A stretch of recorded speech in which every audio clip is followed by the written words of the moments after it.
Good afternoon. Welcome to the Midday Mull for Tuesday, the 27th of September.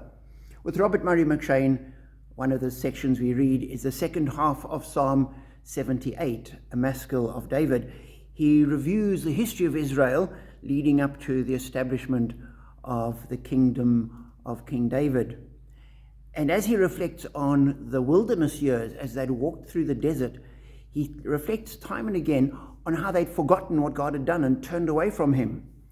In verse 42 we read, "They did not remember his power, the day he redeemed them from the oppressor, the day he displayed his signs in Egypt, his wonders in the kingdom of Zoan."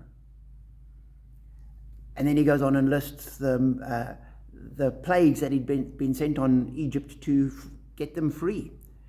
And it made me think how often we forget what we need to remember, and there's so many people that remember things they actually ought to forget.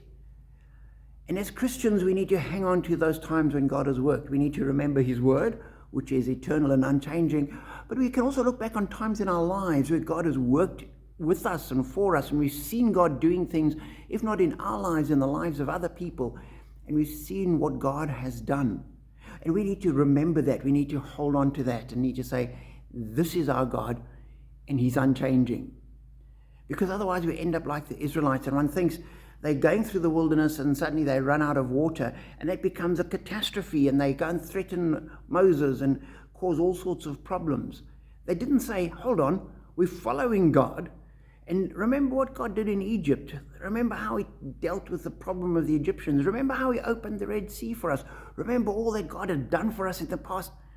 Surely he will deal with this situation now. They forgot. They didn't remember. So we need to hold on to and remember those things that God has done. And he's done many things for us.